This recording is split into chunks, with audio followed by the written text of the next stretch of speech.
Hello, once again, and welcome to a spooky special episode of the Colonelcast. It's Halloween, and there's only one movie that you can do on Halloween.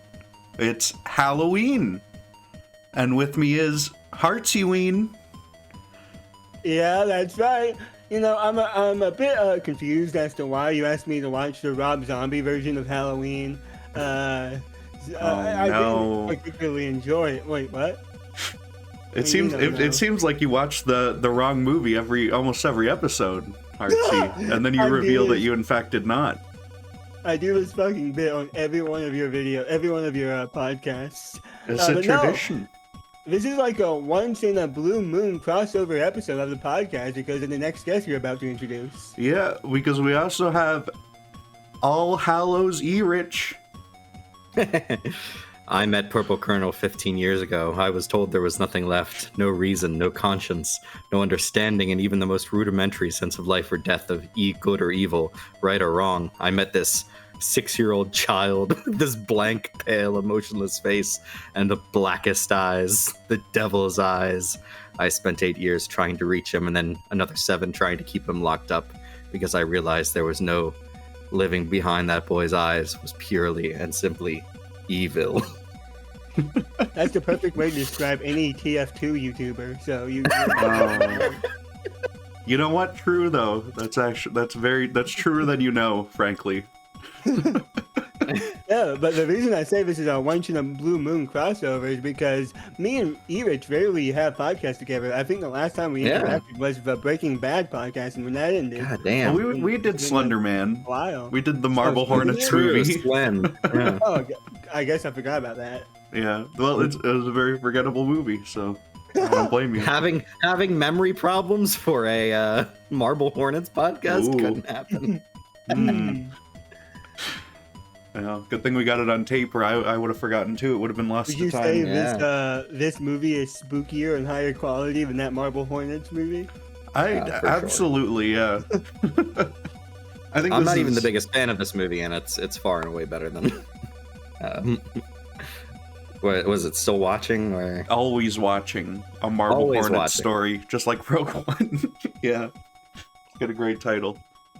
But yeah, I guess I should ask you, Hartsy, since you haven't seen this before, did this work? Well, I've seen Halloween before. Oh, okay. I'm not a Halloween. We just assume you're a Gen Z neophyte who's not seen anything. I did just assume that is absolutely my assumption. Horror movies. We just assume in between the 8th and the 10th watches of Breaking Bad, you would not have stopped to watch John Carpenter's classic. Yeah. Of course. No, thankfully, I think I've passed the point in my life where I only just rewatch TV dramas all day. I'm actually branching out for like the first time ever, experiencing new media. It's been great. But no, I've seen Halloween multiple times before, and again, it's a classic. Okay. It's one of my favorite all-time classic horror movies. My favorite of all time is 1975 Jaws, but still, it's up there. Yeah. Does Jaws count as a horror movie? A real horror movie? So. I mean, I would say so. It's definitely the best creature movie ever made. It's scary. Creature movie? What? How is this about a creature movie? No, I said Jaws. I know he's Jaws. Oh. Yeah. Okay, all right. It's got a creature in it, you know? I mean, Michael Myers is listed as the shape in the credits of this movie, so... Yeah, he's definitely like a... Yeah. Mm-hmm. They spend like half the movie building him up as a creature. That's Dr. Loomis's whole point. Mm-hmm. Right. It's to go around telling everyone how bad he is for the whole movie. Which is kind of funny. Do you think he Michael is so Myers funny in this movie? Yeah. Do you think Michael Myers will have a redemption arc to make up for how evil he is in this movie? Maybe doesn't he become like cousins with Jamie Lee Curtis at some point? Sister, brother and sister. Brother and sister. Okay. I think I'm thinking of Texas Chainsaw Massacre. Yeah. Where they make the killers like related to the heroes and. Isn't it like way later in the series they do like this bullshit dumb plot twist where Michael Myers was actually cursed by a cult when he was a kid to be evil or something? Yeah, that's Halloween. I think five hints Five. at that, and 6 solidifies it or something. Good No lord. matter which version of 6 you watch, because there's 2 versions. Wow. Wow. In one of them, he gets beaten by. They put a bunch of rocks on the ground, and they have special symbols on them, so they make him stop and just freeze in place. And in one version, he gets. Is that the one where Paul Rudd beats the shit out of him with the pipe? I'm not sure. I'm pretty sure it's Is that one. Halloween 6 the one where he has like the worst mask in the series, and everyone says that it's awful and ugly? I think that's 5 as the really terrible one, but yeah. Right. I mean, none of them really reach the coolness of the first one. I think I like the 2018 mask because they get the shape right, and it's all spooky, great. you know. Yeah. Do you mean the shape of the mask, or they get the character the shape right? Well, I'd say both. Well, maybe he's like different. Obviously, he's more extreme, but that's The fun. reboot series started off really strong. Like 2018 was great, and then it just went downhill after that. It was like, yeah, it's not good. Yeah, I mean, it's I like the kills in Halloween Kills. They got those good. Mm. There's You like the scene where the entire crowd, Halloween the entire village town teams up on Michael Myers and just like beats him down. No. that. I did not see that movie, but that sounds pretty great. They're just like, you know what? There is strength in numbers. We can all just team up and Yeah, they just shit out of them. and beat him down. Yeah, that because Evil Dies Tonight, of course, they all come together and they fight him, and they try and they get real close, but No, this time he's dead for sure. Trust me. yeah. Not in Halloween Kills. They don't even try to make you think that in that one. So, Right. spoilers for Halloween Kills for anyone who hasn't seen these movies. But Halloween Kills could have had like a really cool design. Like they could have made his mask like melted to his flesh and make it all charred and shit, but it's like barely burned when he got out of the fire. it's a little So cringe. singed on the one side. It looks Yeah, okay. it's a little singed, but they could have gone a lot farther with it and made it look gnarly and like all twisted. But they did. Oh yeah, but that's you got to put it on the poster though, so they can't look too weird. Right? Yeah.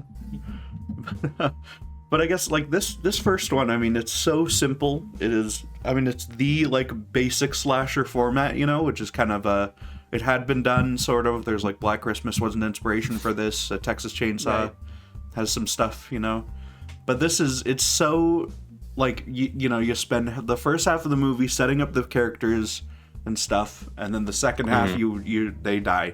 Kill a bunch of people off. Yeah. This is just the template for every slasher movie that followed.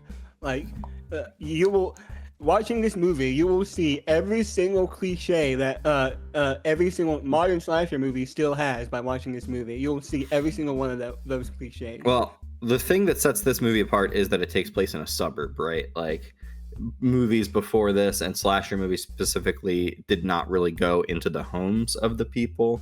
And so there was this idea of just like, you are not safe in your homes.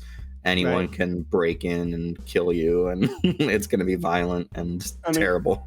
Other like more modern slasher movies usually take place in neighborhoods and like towns and shit, but this was new ground at the time. I would say that.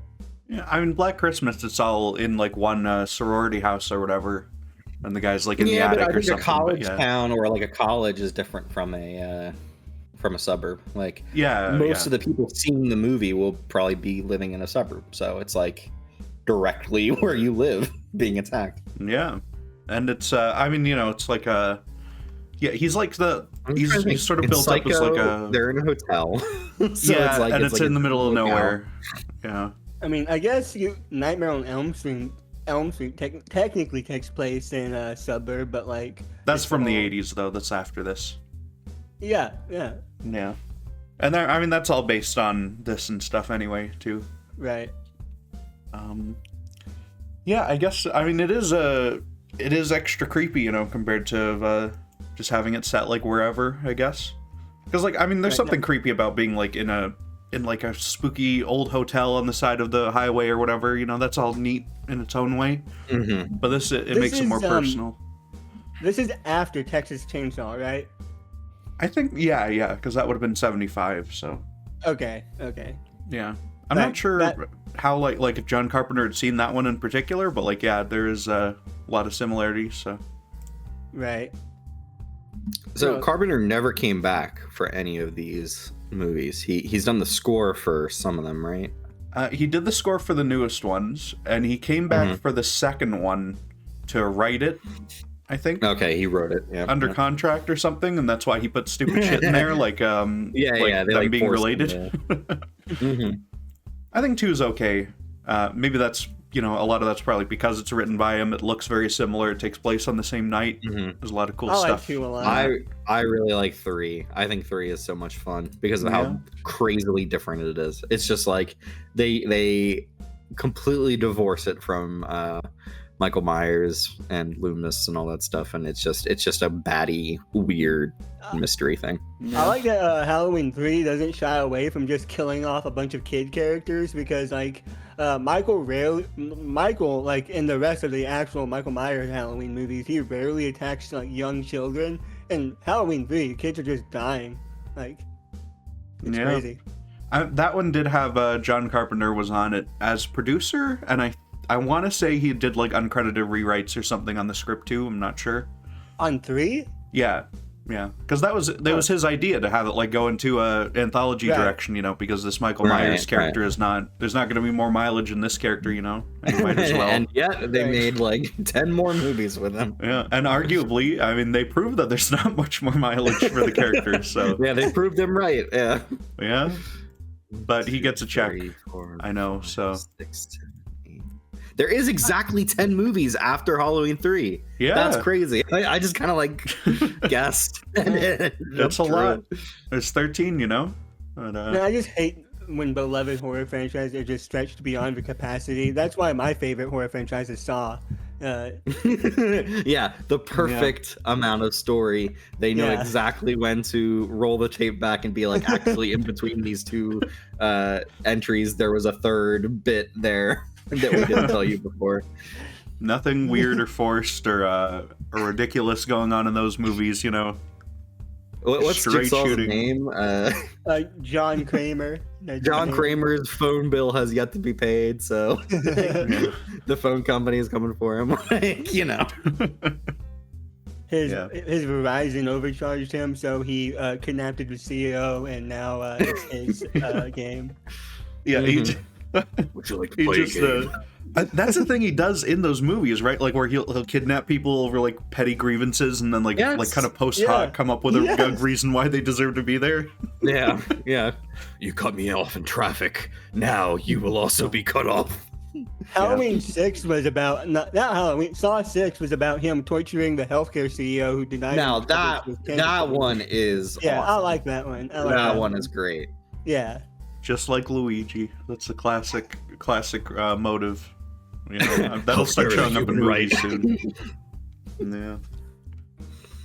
I know in one of them one of those guys is just like a smoker in one of those movies. Yeah. I know that. Yeah. So that's the same one. That's Saw 6. His first trial is to do a breathing competition with a smoker, and of course the smoker loses and dies. Mm-hmm. That seems like maybe the least justifiable out of all of those people, but a lot of them are not very justifiable. That's what makes it so fucking funny. Most of them, yeah. But there's few people you can justify putting in a fucking torture saw trap. So one of my favorites is a group of neo-Nazis have their own game, and his opening line on his "Want to Play a Game" tape is "You are racist." That's real good. Maybe, but we should have done one of the Saw movies or something. Clearly, they sound great. I would be so down for that. I love Saw. Yeah, we can add that to the list of franchises that we'll definitely do with Hartsy here. Of course, like Spider-Man and Resident Godzilla, Evil. Resident Evil, all the ones that we those. definitely have done and completed. Yeah. But so there's what do you guys think of Jamie Lee Curtis as Laurie here? Is this like a good character who's I mean, she's the classic final girl. Like, I don't think anyone even comes close to that archetype, that character role.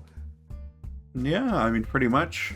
There's she's just like good at doing this stuff. You know, she's very she's good. definitely a good actress, and she's definitely like way better than most of the other characters in the movie. So, yeah, she's like the obvious standout. Yeah, you didn't like the girl who goes totally over and over and over? No. This isn't like a classic character? Oh, well, that's unfortunate, but yeah.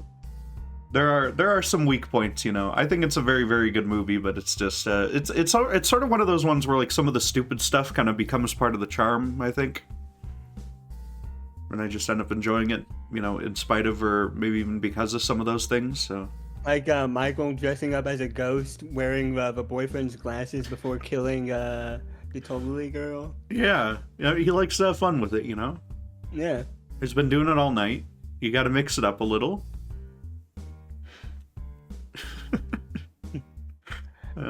One thing, people like to complain that he's in the car and driving around, and That's hilarious. It is very funny to have him drive around. I get like just especially as he's built up in the other ones. He's just in like a crashed, like you see that he crashed a car at some point or something. No, you see him driving, and there have been you see a shot of him driving by like our cast for a brief second. You see his mask in the window as he drives by. It's hilarious. Well, in that case, he should be operating heavy machinery in every movie. Like he should be like doing incredibly advanced things. Like he's just that like powerful as an entity, is that like he can just do anything. Well, that is sort of what they imply. Like they have Loomis's they have like talk about it, you know. There's like the guy who runs the sanitarium's like, oh, he can't drive a car, and he's like, well, he was doing very well last night, you know. Like it's just it's something's wrong with him and something's off, so he's able to do these things, which is kind of, I think that's a neat kind of concept, maybe not executed in the best way, because like there's the one shot where they're at, I think it's the hardware store or whatever, and Loomis like, fucking Michael, I don't know where he is, and you just see in the background he drives by in the car, and it's and like the police car he's stolen, and I think it is very silly, but it's, you know, I like it, so yeah. You know, my Halloween was one of the first movies that ever scared me as a kid. And I didn't actually watch the movie. I saw a clip of Halloween through a Family Guy clip where Peter was watching Halloween on the TV. And that one clip scared me as a kid. Damn. And it was the first ever time I was scared of a movie character. Michael Myers is the first movie character I was ever scared of as a kid. What was the scene? What's the clip? I don't even remember. No. I just remember seeing Michael Myers show up in a Family Guy clip, and that scared me as a kid. Well, damn. Now, Hartsy, do you know that the mask is a James T. Kirk mask from Star Trek? Yeah, okay. I know that. Yeah, pretty cool stuff there. It's technically, I mean, it's apparently they sold it as a Kirk mask, but it's actually based on some other stupid movie that he was in. Oh, it was repurposed from something else. Yeah, that's why he's got like like his eyes are all weird, because that's how he was for that movie or something. So interesting. But yeah, it is a neat looking mask. I mean, they had on the production, they went and they got like a few different ones, I think. I forgot what some of them were. One of them was a clown one, and I'm not sure if that's like the clown one that they used in the intro, but you know, they ended up thinking that was the spooky one. So like, there's something very like, it's the ordinary just so distorted and like just not what you'd expect to see about the mask that it really works well. Yeah, as a scary thing. Yeah, I feel like there's a lot of choices where, like, if you mess up, like, any of these random choices, it would, like, completely sink the movie. The whole thing does not work. Yeah, right. Yeah, right. And stuff like that. Yeah, like, just having the perfect kind of creepy expression on the mask and everything. Mm-hmm. And it's like, I think John Carpenter is a very talented director, so he does a lot of good sequences that have power to them, and I think the score is amazing in the movie. Like, if you take the score out of this movie, and it's, like, more of a generic, really ordinary score, does the movie work nearly as well? Yeah, no, I don't think so. I mean, I think that would that's another thing I think would absolutely just sink the whole thing, so yeah, And I mean, it's not like It's a crazy complicated score and whatever. Like all the song, I mean, just the No, it's main not. theme. It's like The 2 or main 3 theme is notes. just a couple notes. Yeah. Oh yeah, it's Yeah. completely easy to learn to play yourself. And like It's- Yeah. for me, like the movie starts with that. Like it's immediate that the score comes in, and it's Mhm. like Right. it kind of follows you throughout the movie, and it really feels like it's like Michael Myers in the music, like following you. Yeah. It's yeah, it's just very, very well done. And I mean, it's always sad when you watch a John Carpenter thing and he's not doing the score. Like in The Thing, he doesn't do it, and it's unfortunate.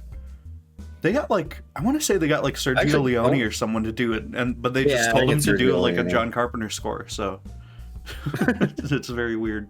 I mean, I think John Carpenter doesn't like to do a lot of things. Like he is much happier now just playing video games and like zoning out Yeah. than he was making movies. Because I think when he was making pretty much every movie he's ever made, he was always like, "This isn't gonna fucking work, and I don't have enough money, and like it's just a battle to get anything to work." And Mm-hmm. I guess he doesn't like it. On his movies You where I was know, getting fucked with, and like the one time he made The Thing, everyone hated it, and like now he's like Yeah. vindicated because everyone loves it. Oh god. Well, and it's funny because he's not even happy about like it being successful in retrospect, because he's like, where was everybody when it mattered? Yeah, it doesn't fucking, it doesn't mean shit in the now. moment. So it's nice that you like it now, and I mean, I guess he gets to coast on some stuff now because Yeah, like he has such a reputation, but it's like it didn't help him. yeah. I hope he gets royalties for that. I don't know how that would work, like for DVD sales or whatever, but he gets royalties for stuff. I mean, there's a reason he hasn't had to work He in like has to be 30, 40 making years. money. Yeah, he has to be making Like money 20 years. hand over fist whenever Did they you know- do anything Halloween, right? Yeah. Did you know that the director of cinematography on Halloween was also the director of cinematography on Jurassic Park, Back to the Future, Dean and Cundey. Jack and Jill? Yeah, Dean Cundey. Yeah, crazy. Hell yeah. Mhm. It's just crazy that he went from doing some of the best, most classic films in Hollywood to Jack and Jill. The Book of Boba Fett. Oh, is he on Yeah. Book of Boba Fett? That's great. Mhm. God, I mean that he's very good at that. You know, like this movie looks great. So, Mhm. and it's all blue, Right. and that's cool. I like it a Yeah. lot. To this day, I still have Oh, you never- don't like it blue when it's other movies, but you like it blue when it's Halloween. Huh? This one's fine for being blue. Okay, I don't remember what the one I didn't like being blue was. But, this one looks Some good. kind of Snyder movie, maybe. I don't know. Oh, well, Snyder ones aren't just blue; they're like ugly and washed out too. You know, in gray. this is a nice kind of colorful blue, and you can still kind of get the colors of the people through it too. So I still have never seen anything Star Wars, like any Star Wars media ever. I've You've never not watched seen anything Star Wars, nothing, not at all. Nothing Star Damn. Wars at Good all. lord. You should- You are maybe the perfect vessel for me to like only show you the best things of Star Wars and nothing else. you should join us yeah, for I'm the down. Wheel of Star Wars series when we do that. Yeah. So you after can we're done watch- with Wheel of Batman. You can watch Attack of the Clones and then Last Jedi, and then Oh no. yeah, and then the first one, and then just watch them all in the most fucked order possible. That'd be great. Yeah. 50 episodes of Clone Wars from around the entire Yeah, show. just random episodes of that in whatever order. I remember I had like a Clone Wars shirt when I was a kid, even though I've never watched it or cared about Star Wars. Yeah. Now, was that a parental purchase or was that like Probably a you know, parental people like purchase. Star like, Wars? I Okay. think a parental purchase got it. Yeah. hmm All right. Can we talk about the best character in this movie, which is Sam Loomis? Oh, absolutely. Yes. Because most of the movie, or maybe not most of the movie, but like half of the movie is just him running around with a cop trailing him, just being like, he's going to kill everyone. Like Michael is on the loose. Yeah. It's so fucking good. He scares these kids during Halloween because they're going to the Myers house or something. He's like Yeah. He's this movie's version of Quint from Jaws. He's like this unhinged, he's experienced guy who's trying to stop the monster, but he's also kind of crazy. And He's like if Clint knew the shark really well. yes. I like that he's like, you know, for the first half of the movie, of course, he's running around and he's telling people and he's trying to get as much information and like warning as he can. But then like he runs out of things to do because he gets there and he goes checks out the house and there's no one there. There's the dead dog, which I guess Michael eats dogs. Yeah, the worst thing he's ever done, honestly. Yeah, I guess he kills 2 dogs in one night here. That's fucked. But, yeah, that's so bad. Yeah. But like, yeah, Loomis, he just ends up hanging around there and scaring off the kids because, yeah, he doesn't. And then I guess he tags along once they get like calls of like stuff going on by the end. Yeah. Yeah. It is. I mean, it's interesting that like he completely like provides any kind of backing for why Michael Myers should be like interesting in a way, because otherwise he would just be like a random slasher that like. It's really just his belief that Michael is some kind of like evil entity that gives him so much like presence and mystery to him. Yeah. And I mean, and then, you know, that adds like, I think, yeah, it does add a lot to it because, you know, every time you see him like sit up and he's got the little doo-doo-doo bit, you know, it's like, it feels like some sort of evil, primordial evil spirit. You know? It's like driving his body. But like, yeah. I feel like he's also just an evil person before, right? Like it isn't. Well, he was evil as a kid, right? Like, I haven't watched the Halloween Rob Zombie movies, but I gather that he was like a very disturbed child. Well, in the Rob Zombie ones, it's because his parents are like abusive and they're yelling at each other and there's a baby in the room crying all the time and it's, you know. I clowned on the idea of me watching the Rob Zombie version at the beginning of the podcast, but I don't dislike the first Rob Zombie Halloween movie. I think I like how over the top and brutal it is. I like that they attempt to somewhat humanize Michael by giving him a sad backstory. I wouldn't say I prefer it, but I don't hate it at all. Yeah, I mean, I really like that he doesn't have any sort of sad backstory at all. You know, he's just like a very normal kid. Yeah. Like at the start. You know, like, I mean, it's, because, yeah, nothing bad has happened to him, nothing really, there's nothing going on, like, he just one day, he snapped, and I like to think it's, like, the first moment that you see in the movie is, like, the first time he's just gone off the deep end, like, from, like, he used to talk, he used to be a normal kid or whatever, and then from then, it's just, what like, from the first time you see it through his, like, POV, there's just something's taken over him, you know? Wow, black text on a transparent background with the default color for Discord. Yeah, thanks, Wikipedia. It's impossible to read if you're not looking at the... Damn. But yeah, I do like this timeline of these movies is insane. Because everything kind of either is based on the first Halloween, or like the remakes are kind of just like doing their own thing within that. But like... it's either it branches off of only the first one, only the first 2, or the first 2 and 4, 5, 6, it looks like. And then Halloween 3 Season of the Witch stands alone as its own. They should make a sequel to that one. They should. What happened to the Silver Shamrock Company? I'm sure that's been pitched like a million times. I'm sure fucking David Gordon Green wanted to do that because he put those masks in there any chance he could. Oh shit, he did masks. Cool. Yeah. They got all the Silver Shamrock masks, I think, show up in all 3, so... That rules. Hell yeah. I know, there were a thing for Halloween Ends at one point. One of the ideas was that they would reveal that Michael's mask was a Silver Shamrock mask the whole time or something. Oh my god. That would be an insane retcon of just like... good lord. Yeah, like his little creepy clown mask or whatever from the intro. That's what did it. Maybe it had a piece of Stonehenge in it or something. Holy shit! Yeah, that could be great. But I prefer Michael to be disconnected from other stuff, I guess. But you know. Yeah, he should be his own thing for the most part. Yeah, and I can see why a studio wouldn't do that. Like you're not gonna hinge the whole thing on this movie no one's seen. So. They should make a Michael versus Jason movie. I'm sure everyone would love that.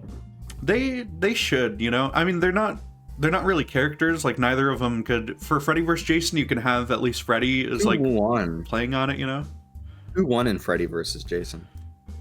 I'm pretty sure Jason won. Jason like comes out of the water at the end with his head or something, but then his head winks, I believe. So yeah. It's like they should do a tournament arc of all of these horror icons. Like student exams from. Yeah, exactly. Yeah, do Leatherface and Chucky and Leprechaun. You gotta have Leprechaun versus Chucky because they're both small. I was gonna say, is Leprechaun into hood or is he out of the hood? Well, he's got to have done it all. He's got to have gone to space and the hood, and you know. Is the hood his arena, or they got to go back to the hood and meet all his hood friends or whatever. So. Right. Jigsaw is also a participant, but he's just an old, feeble man with cancer, so he immediately dies. Well, he puts Michael in a saw trap or whatever, and he just like breaks out of it in a second. Yeah. You know, that would be good. They could do one of these movies, you know, like Godzilla Destroy All Monsters. Just put them all in the one movie and they all fight. That'd be great. Right. The shark from Jaws is somehow there. Yeah, you know, the shark is in Crystal Lake and stuff. It's migrated. The shark from Jaws is like the whatchamacallit from Jurassic World, where like the like top two monsters are battling and then the shark gets the final kill or whatever. Yeah, like the mosasaur at the end of Jurassic World. Yeah, mosasaur, that's it. Yeah. That's it. Mm-hmm. That'd be good. That was such a stupid ending. God damn it. I am so angry where the Jurassic franchise went after the first three movies. I know 2 and 3 aren't considered that great, but compared to everything afterwards, it's just a whole different world. I tend to agree with that. I think there's a good 30-minute chunk of Fallen Kingdom that's fucking awesome when they're at the like spooky mansion and the Indoraptors killing people and acting like Looney Tunes. Like that's the one thing about Fallen Kingdom I think is great. Like the scene where the raptor is sneaking through the mansion like a slasher, it's so scary and tense. It's like the only good part of the Jurassic World trilogy. It's so good. Yeah. And well, I'm angry about it too, but I can't be too angry because all I've ever wanted to like was to just see more dinosaurs, and for the most part, that franchise delivers that. The new Jurassic World movie could have been so good because I stayed up to date with all the behind the scenes information and leaks and everything, and so many people were saying that the people behind this new movie are really working hard to make it as scary as the first three, and it just wasn't.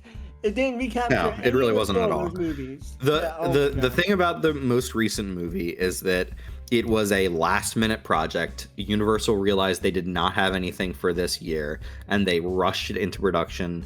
They got kept to write a script in about like a day, and then they sent it out to as many fucking people as possible.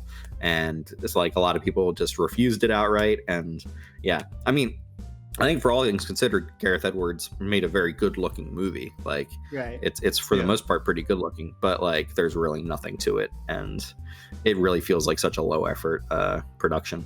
Like, the idea that they should have gone with is that the island is the island of like genetic abnormality dinosaurs, where it's like they're all fucked up in some way. But most dinosaurs are just normal. Like, most of them are just like regular. There's just the Mutodons at the end, and then the big, I can't remember what the Distortus Rex or whatever, but like all of them should have been something like that. Like, I kind of disagree, honestly. I don't care to see those things at all, honestly. That's like, you might as well put like, they're all just generic like aliens or whatever. They might as well come out of fucking Avatar. I don't care about any of those like fake ones. It's mix and match. It's mix and match fake dinosaurs. Oh, they look so dumb. I genuinely think that Jurassic World Dominion is the worst movie sequel of all time. I think it is that bad, and I think it's not very good. I think like the director's cut of that movie is a lot better. Like when I was watching the movie in the theater, it was so fucking bad because it felt like every scene had to be 30 seconds or less, and then they just had to move into the next scene, and I felt like I was going insane. No, like I've genuinely. I've thought about making a video called Why Jurassic World Dominion is the worst movie sequel of all time, because I love the Jurassic franchise so much, and I have never been more burned and upset by a piece of Jurassic World Dominion. Never in my life has something made me that mad and angry and sad. Mm-hmm. Now, like the one thing I love about that movie that they cut out, and it's only in the director's cut, is the like they start at 65 million years in the past, and it's just dinosaurs going about, and then they say 65 million years later, and like that's one of the best possible things that could ever happen. Right, pretty good. Yeah. I like that the third one has such a reputation as like just the most slop, creatively bankrupt, like dog shit Hollywood movie in the world. Like it's that and like Spider-Man 3 and like a lot of these movies from that time where it's like, oh, they're doing a third one. Yeah, Jurassic Park 3. Just I like JP3. I like JP3 somewhat. Well, I like it too. Its problem is that it doesn't really have an ending. Like it just kind of is just like the military just shows up, and that's about it. Just there's like a few movies from like around. I mean, I think Jurassic Park 3 is before these ones, but like Spider-Man 3 and Pirates 3, you know, they have these reputations of being so much worse than the other ones, and they're like fine movies, you know. They're just not as good as the amazing early ones. I like JP3 more than I like Lost World because the Spinosaurus is just such a good main dinosaur. I love the Spinosaurus. You're not getting the Spielberg touch with Jurassic Park 3. I really like Jurassic Park 3, but like the moment in the long grass with the raptors is so much better than pretty much anything. The fucking the camper going across like and then over the cliff like people fall down onto it. Like he just makes action sequences like no one else. Right. And JP3 has one of my favorite sequences in the entire franchise, and that's the underwater Spinosaurus chase when they're out in the water and it's dark, it's rainy, and they're being attacked in a small rinky-dink ship. That is so good. Yeah, the lighting is so good. The atmosphere is great. It's great. Yeah. What was it I really like in that? I really like the pteranodons in that because like it's all foggy, and like I love the scene where like the pteranodons are like killing Billy or whatever, and one just like looks right in the camera at you as it's happening. So good, yeah. Yeah. No. We should talk about those movies at some point, Hartsy. We're both Jurassic Park fans. Yeah, definitely, we should. Now we got to do a Jurassic Park. We'll do a wheel for series for that too. Okay. Oh wow! Yeah, with Camp Cretaceous and what else? Oh god, I don't know if I could handle Camp Cretaceous. Okay. I watched all of those. They're all right. It's pretty good overall. Okay. Yeah. I guess one bit that's kind of fun in Halloween here. There's just when you see him like watching what's his name, Tommy Jarvis or whatever. No, is that the kid from Friday? I don't remember. Whatever the kid is, whoever the kid is in this one, you know. And you just have Michael like following him and watching him and stuff. I think Tommy Jarvis is from fucking Friday the 13th Part 4. I'm not sure. But Tommy Lee Wallace? I don't know.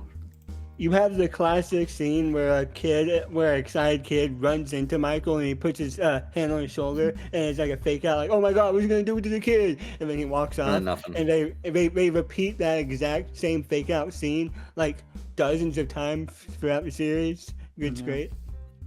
So does he not go after kids? Is that like part of his thing? Is that like I think usually he doesn't. I think in the newer ones he does though. I think in the newer ones they're like in 2018 he kills that fucking kid and it's really scary. So which of the other movies would you guys recommend? 2018.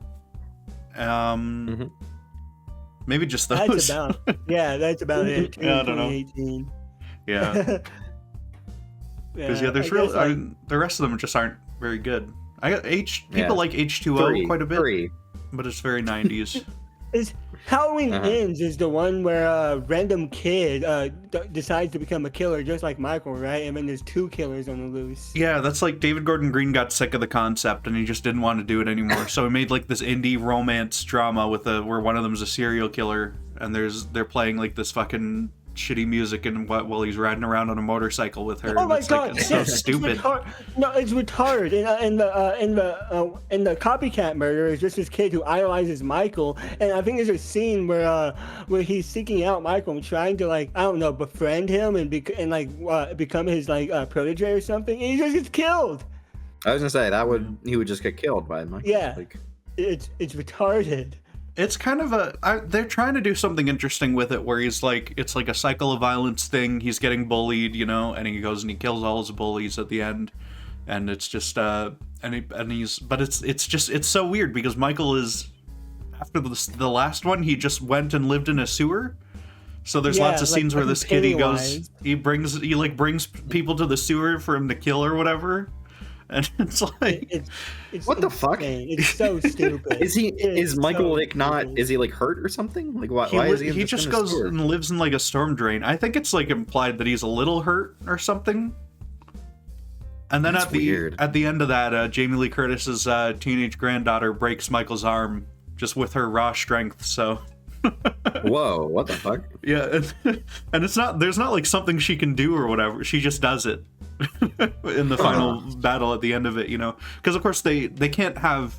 It's called Halloween Ends. You can't actually, if you're gonna go into this new story direction, you can't actually commit to that in the ending. So he has to come back and fight 80-year-old Jamie Lee Curtis in her because they're in a new house. It's like a really tiny, shitty suburban house.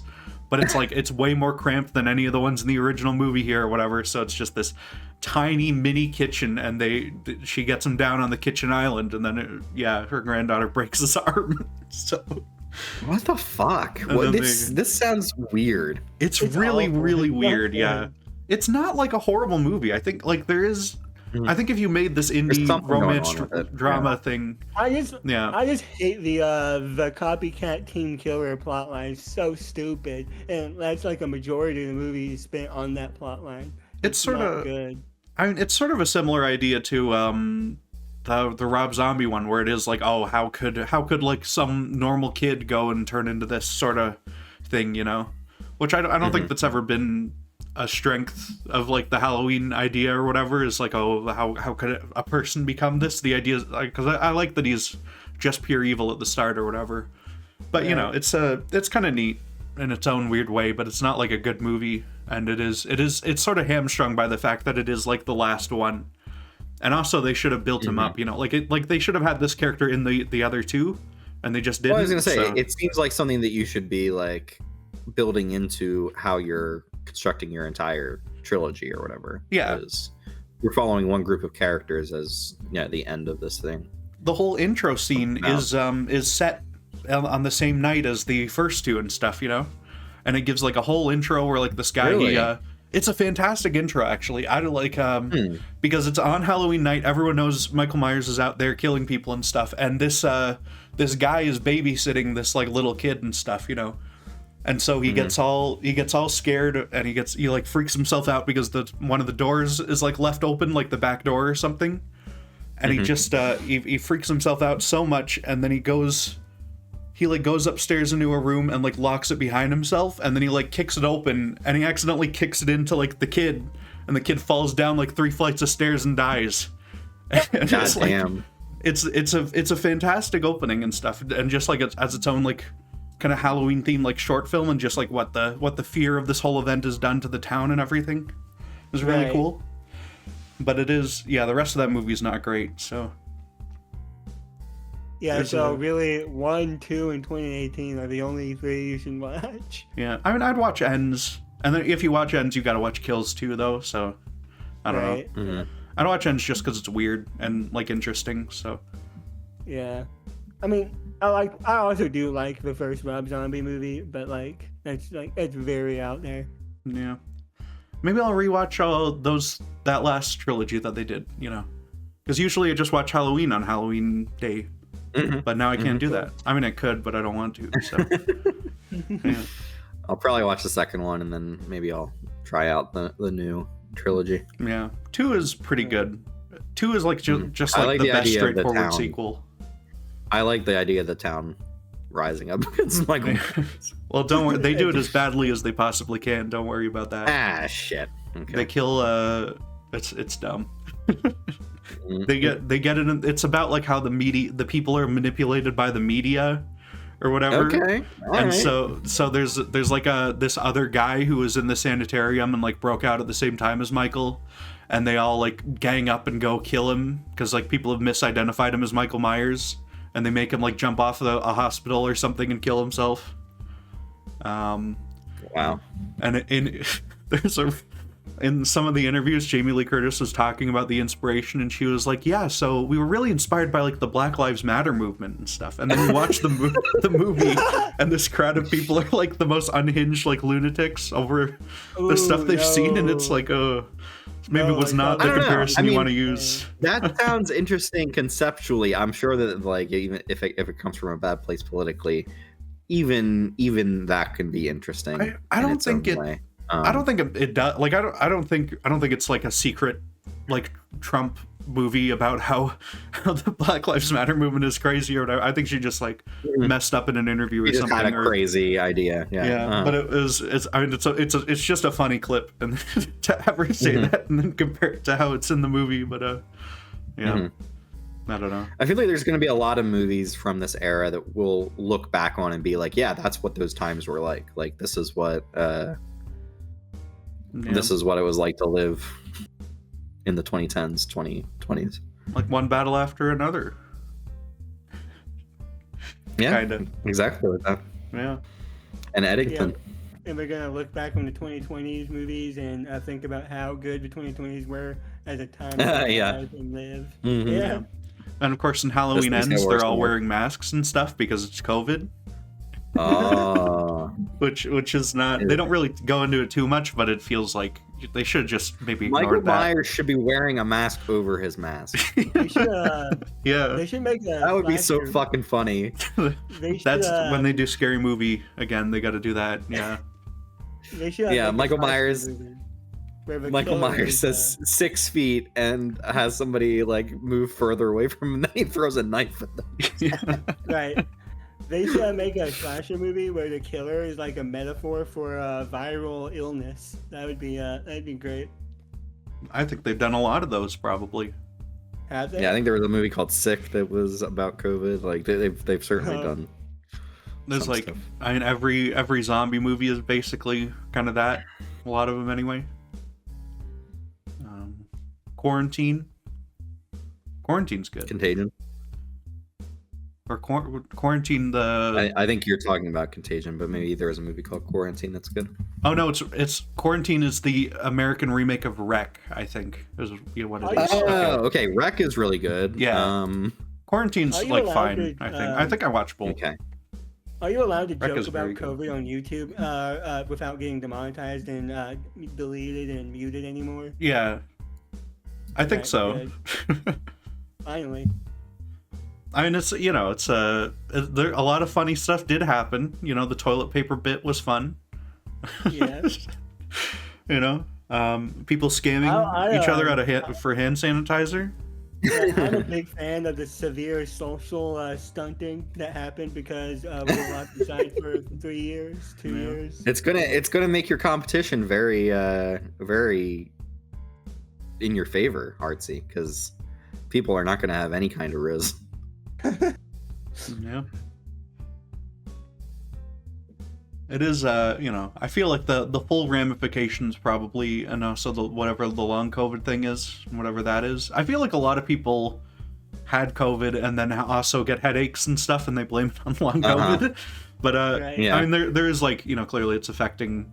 There's like a real version of it too that's out there. There's So people that permanently lost their sense of smell and taste after COVID, which is very unfortunate. There's a triple threat coming of the neurological damage from long COVID, lead from like protein shake shit, and then microplastics. Yeah, that is gonna it's gonna be so fucking incredible to watch people fucking fall apart. Every time a generation gets poisoned, suddenly the conservative voter base gets bigger and bigger, It's crazy how that works out. Wow. Yeah. Can we talk about how silly Michael Myers can be in this movie? Because at one point he's murdered this girl's boyfriend or man she's fucking. I don't know which one it is, but he puts on a sheet and pretends to be a ghost, and he also puts on the guy's glasses to make it seem like he is that guy dressed up as a ghost. And I think that is just so silly it can't really be scary because it's so ridiculous. Yeah. Just imagining Michael Myers putting the sheet over himself and then also taking the glasses off the guy. I mean, and putting I think those that's like one of the few attempts of humor in this movie. I think it's mostly played straight, and that just one goofy scene. It does stand out as a pretty memorable moment because of that. It's way funnier in the Rob Zombie one where they got like Tyler Mane, or I think it's Tyler Mane, right? He's like this massive wrestler guy. I think so, yeah. He's so big. He's so big and so tall. And she's like, "Oh, is that you, Bob? Bob, come and have sex with me," or whatever. Oh like, God. Yeah, and she does not notice that he's grown like a full foot taller. Yeah, right. That's great. Clearly just monstrous, man. Yeah. Yeah. Which is that's sort of, maybe you don't want to remake a movie scene for scene if you're going to change massive fundamental aspects of the movie so hugely. Yeah. But it is funny, so it's worth it. This had a very, very crazy ratio of like just a cost to make it to like profit. It made $70 million on a $300,000 budget, plus like... Oh, damn. Yeah. $300,000, damn. Yeah, and I think that includes like buying the rights and whatever, because I'm pretty sure this was just commissioned by like this one producer or whatever, so... Yeah. It's, I mean, it made a whole lot of money, and that really puts into perspective just how expensive filmmaking is when such a simple movie is still $300,000, and adjusting for inflation, that's probably like close to $1 million today, right? Yeah, like $1 million or $1.5 million or $2 million, something like that. So it's a lot, and it was a very, very cheap movie. I mean, there's one of my favorite little stories is that they had like 3 or 4 bags of fake leaves because they shot this in the summer. So wait, do they have to reuse all the fake leaves? Yes, there's the actors. They had to go and pick up all the fucking leaves off the ground and put them back so they could do the shots again. Can you and tell stuff. if you figure out the shot order or like how they filmed the movie, and can you see the fake leaves kind of like breaking down as they? You might be able to. I mean, it's just like you can look in the background at like any time in any of these scenes, and there's just not leaves down the street. There's just a few like around them. It's very That's great. funny. Holy shit. Yeah, and because I mean, they didn't film it in fucking October, so all the leaves are still up there, and it's California where they're shooting it, so it is very obviously summer. Like I think the like color temperature of the movie is like, you can it kind of looks cold. I think they shot it in a certain way or whatever, but like it is definitely not autumn though, so. The other ones do a better job of doing that right. I think some of the 2018 and stuff, they actually look like Halloween. Okay. Yeah. They made improvements. They found ways to make it better. Yeah, they made improvements in the 50 years since that movie. And those ones had like $50 to $80 million budget or something, I think. So. Oh, so they had a lot more to work with. Yeah. But I mean, how much of that is going to John Carpenter, and how much of that's going to, like Jamie Lee Curtis probably costs like $5-10 million to do one of these now. I wonder within budget levels of movies, how do they decide like what to spend money on? Like, if you get to $20 million, is that suddenly something you're now thinking about? Is that we can buy a bunch of fake leaves and we can put them on the ground, and or we can specifically like film in a certain season to make it what we want? I don't know. Interesting to me. I assume you just figure out what you want and you mark it all down. I like the one where he turns into a werewolf here. Is this John Carpenter loves Sonic? Yep, same here. The one where is great. Yeah, that proves he's a real fan then if he's played that, Yeah, he has good taste. He likes that is. What was that one called? Sonic Unleashed. Yeah. Unleashed. Okay. I wonder if he's played the new ones or before then. Has he played the new ones? I think. I have no idea. I just know he's a fan of Sonic Unleashed at least, and that's my favorite as well. So clearly he has good taste. Wow. Yeah. You should be playing fucking Mario Odyssey, okay? Especially by, well, no, that's November 2017. That is, I think, no, that's after Odyssey released. Okay, he should have been playing that. It's fucked up. But yeah. But yeah, I guess I assume for movies, like if you're budgeting them out, you probably just assume that everything costs like way more than like just anything that can go wrong. Like, oh, what if all this shit gets stuck in transit or whatever, you know, like just assume everything's going to be fucked up and then budget it out for that. And then sort of, you know, whatever you have left over, you can do reshoots with or something. I don't know. And I know if you're working on a big enough movie, you can just be aware of the fact that the studio's like entire, like all of their money for the next decade is like factoring this in, so you can just demand a higher budget on that. You know, that's the strategy for like every Avengers thing. You know. But yeah, it's the Halloween series. It is very interesting just how it's gone. And just how many of these there are, and how few of them are good. So, I think they're working on a TV show, if I remember right. That's like the next project. Really? Yeah. Is that Blumhouse or somebody else who's Blumhouse is out. It might have been like doing a Friday the 13th or something, right? Friday the 13th. No, I think that was A24. Right. Was a Friday the 13th show, which is weird, but yeah. I'm pretty sure of a new It TV series premiered last night. Yeah, it did. People say that's pretty good. I thought I'm gonna watch it because I do like Welcome to Derry. Yeah, I do like it. I liked the first It well enough, and then I think the second one really fucked it in a couple ways. Yeah, part 2 was not as good as it could have been, sadly. Yeah. It delved into like a lot of the weird ass lore from the books, and like as a fan of the books, like that's pretty good. Like that delves into that weird ass lore. But I'm pretty sure so many audiences were put off by how weird. For me, they completely devalue so much their horror. Like they played like Angel in the Morning while Pennywise was like barfing in somebody's fucking throat or something. Like, right? Yeah, that seems they just completely. Come on, I think that was when I like had crossed my arms in the theater, and I was just like, you know what, I don't like this anymore. I think the best sequence in It Part 2 is the funhouse scene where Bill is trying to save a kid from Pennywise, and that's a good scene. But other than that, what about when he turns into a big spider monster at the end, and then they bully him until he dies?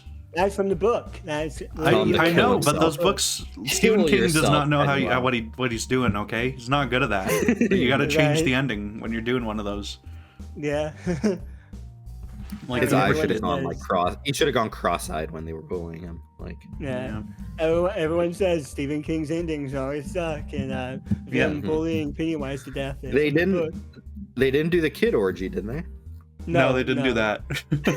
They have them do a blood bond at the end where they all cut their hands at the end of the first one, so that's fine. After Pennywise dies in the book, a huge sinkhole opens up underneath all of Derry, and most of the town gets destroyed. And that's actually pretty cool. They should have done that. Yeah, they do that in the book. In the movie, it's just the house that gets swallowed. No. Wait, why does everything get swallowed up? He's an alien, right? Yeah, I don't know. Pennywise is an alien. I don't think they fully explain it. Why a huge sinkhole opens up and swallows the town, but it's like the evil is like so thoroughly infected the whole town. That's why like people look away whenever bad shit goes on. You know, that's why no one notices that what's her name is getting abused. You know, like that's sort of a neat thematic thing. It's a metaphor but it's just a metaphor for like child abuse, where people in the community will just look away because it's better to keep things going as they are rather than call people out. This is a town where you have like roving gangs of teenagers who will cut words into fat kids' stomachs and call black kids slurs and stuff, so it's not a good place. That's just any conservative town, dude. Come on, it was a better time. It was such a better time. The good old days. I'm fine living now, honestly, with COVID and all, okay? But yeah, COVID is a huge problem right now. So true. Yeah, but there is a scene in It Chapter 2 where Stephen King has a cameo, and he makes a joke about how his endings are always bad. Which is just a great bit to have in your shitty sequel to like a pretty okay It adaptation, you know? Right. Yeah. Wait, he was in it? He was in there. He Yeah, had a he had a cameo as cameo. like some God hardware store damn. guy, and he talks to Bill about how his endings are no good because Yeah, Bill's Right, a so I writer. don't remember that at all. It's funny. Yeah. Bill is literally King's insert character, a self-insert character. 'Cause Yeah. he's like So he's telling smart kid, himself. yeah. Yeah, That's funny. that's all. They're all self-insert characters, though. You know. Well, I mean, I don't think that applies to anyone but Bill for Stephen King, though. Like, Well, I mean for all I his like- other books. Yeah, like yeah. in The Shining. I really like that. Yeah, I was gonna say in The Shining, his self-insert character is the axe murderer guy. What's his fucking name? Jack Torrance, yeah. Jack Torrance. Yeah, and He's he a doesn't like the cocaine mallet Shining movie. murderer, okay, in the book. Yeah. Right. It's Well, so much the better that way. Misery, Misery is literally as self-insert as it gets in terms of writing a story. Well, because the book is about Misery definitely, of course, is in there too. But like for The Shining, the book is about how like, oh well, even if you're I can overcome this. you can overcome this no matter how fucked up and how bad of a drunk you are and how bad you are to your wife and kids. You can still in the end there's something good in you, and the movie Kubrick was like, no fucking way, dude. You're not Kubrick's like, getting "Fuck, away with no. this. This sucks. This guy's a No fucking wonder he awful doesn't prick, like it. you know? No wonder. Yeah, that's my theory on why, like, what the real reason is here that he hates this, you know? Yeah. I mean, he's kind of it's said as because- much. Like Jack doesn't have any redemption. There's nothing good about him. He's just this awful monster, and it's like, yeah. Which Probably I mean, abused your kid, and I mean with the Jack Torrance kid. yeah. Have you have Or Danny either of you Torrance. seen the TV adaptation of The Shining? That Yes, seems to be more it's very book-like? bad. Yeah. Yeah. That's like, I mean, he was very strongly in control of that, and they shot it at the hotel that he likes and everything, and Yeah. nothing about it is It better wasn't very good. than the Kubrick one. Yeah. Yeah. Oof. Have you guys seen Doctor Sleep? Yeah. I have not. Is it good? I It's- like it. I like Mike Flanagan stuff, and I also read that book, and I actually like the book, and I think the movie does a good job of kind of like How, merging the book and the movie versions how of The exactly Shining. does it like tie into the Shining mythos? Is it a direct sequel to The Shining? Like, Yeah, it's like Danny has grown up and he has psychic powers. He is the Shine still, and he's an alcoholic like his dad, or a struggling alcoholic, recovered and trying to Right. keep good. And he's being menaced by these people, which includes Rebecca Ferguson in one of her sexiest roles ever, in a cool hat, Rose the Hat. Yeah. I think. And there's a it's, scene where there is, to me, one of the most affecting murder scenes I've seen in a movie, because Jacob Tremblay just fucking kills it. Yeah. But that's I think most of that movie is very good. And then when they go to the Overlook Hotel and they're just redoing shots from The Shining, this is dumb, and it's like Force Awakens bullshit, and I can't stand any of it. So I don't know, really I like fucking it, and hate I that like that ending. I like that it kind of like But they it actually- ends where the book ends, because it gets burned down Oh. in the book, and they don't do that in the movie. So they like, the Overlook Hotel does not exist in the Doctor Sleep book because it burns down at the end of that. yeah, they still go first- back there oh. in the book, but They go back to like the land. Yeah. They go back to like the plot yeah, of which land is, where that happened. I mean, to me it feels like fucking Stephen King's trying to wrench the whole thing back to like his version, you know, because they give all those ghosts the stupid like white eyes that are in that other, like the TV movie version too, and it's like it's just, Yeah. Mhm. I can't help but meta watch it and think it's stupid. So Did I think Stephen it's King cool. like the Doctor Sleep movie adaptation? I think he did. All right, cool. that's okay. It's like I the like rest of it's a Flanagan's really stuff really good for the movie. most part, so. I'll Yeah, have to watch it because I do like the original Shining a lot, and I've never seen or read Doctor Sleep. Mhm. yeah. But yeah, do we have any final thoughts though for Halloween? Well, Halloween, more like Halloween. Okay.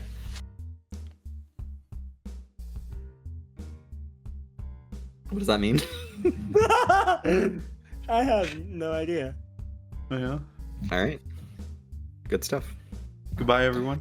No, I wanted to give my final thoughts. Yeah.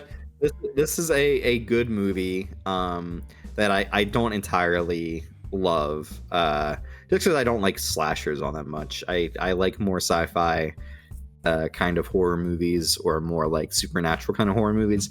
Michael Myers has that kind of like, he's the Shape, he's this like invincible, unknowable evil, but there's not quite enough of that for me to really fall in love with that as a concept. So maybe the other movies kind of explore that a bit more. I really don't know, but there's some effective stuff in the movie, and I can acknowledge its like place in the overall horror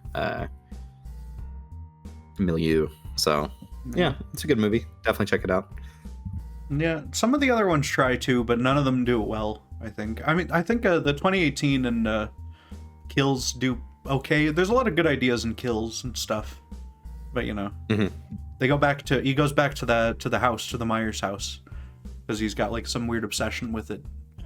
2018, the 2018 series is in a continuity where none of the movies other than the first one happened. So, Right.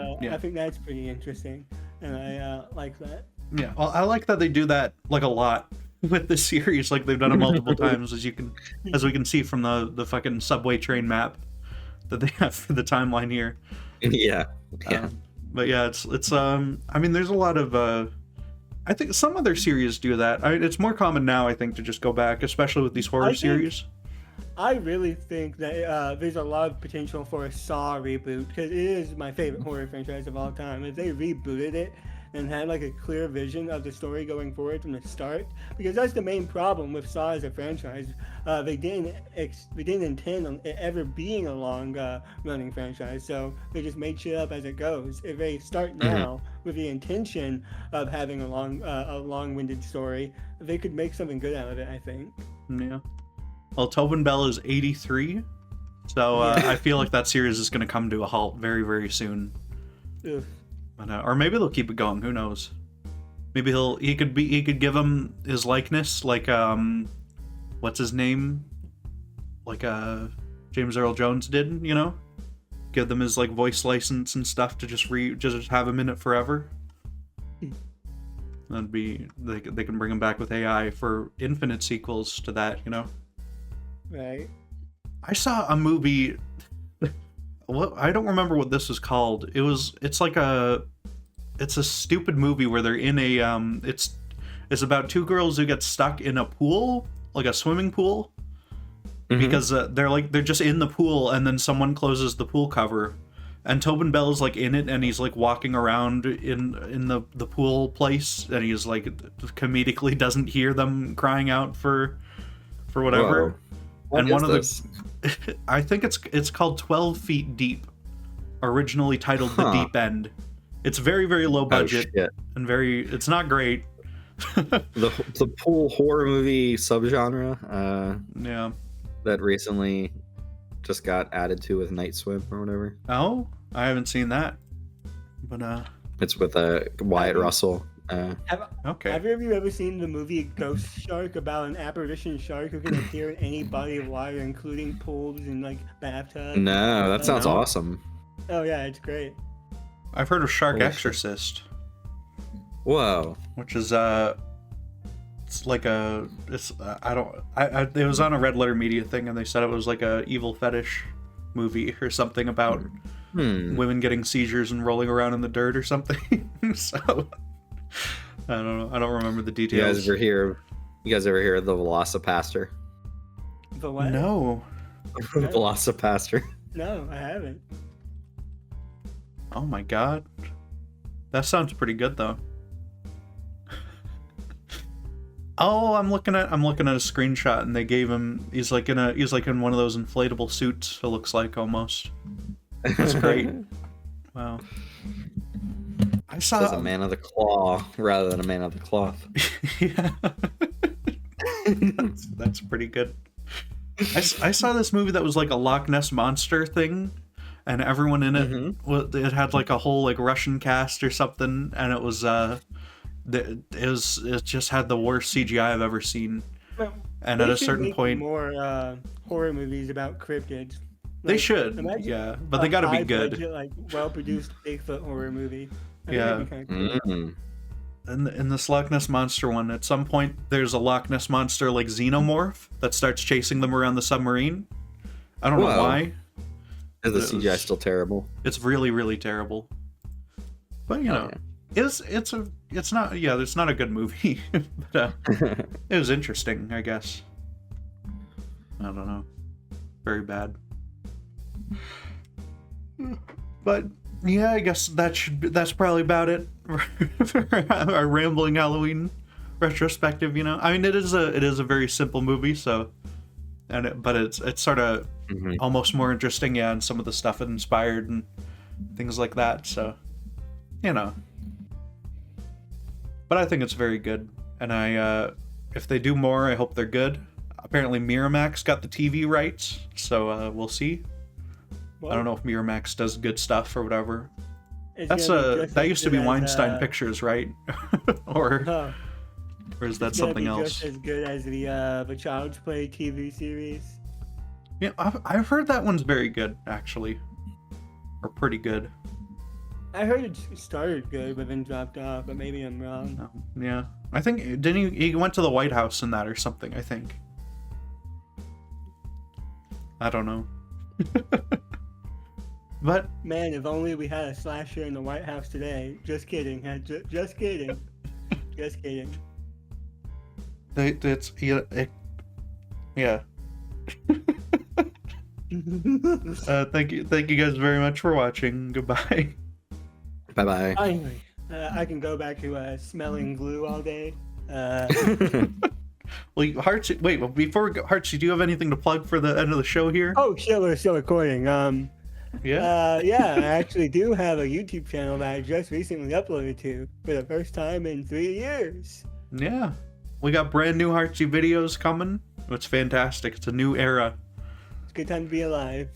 Yeah. Erich, do you have anything to plug here? Yeah, you can find me on Letterboxd at REVAN1138. Check me out there. I just watched Land of the Living Dead last night. Absolute classic movie. You know, I only recently got that it's because it's a Star Wars reference, because that's the guy from that MMO or whatever. It is. But it's also Good. that's THX 1138 is the other George Lucas thing. Yes.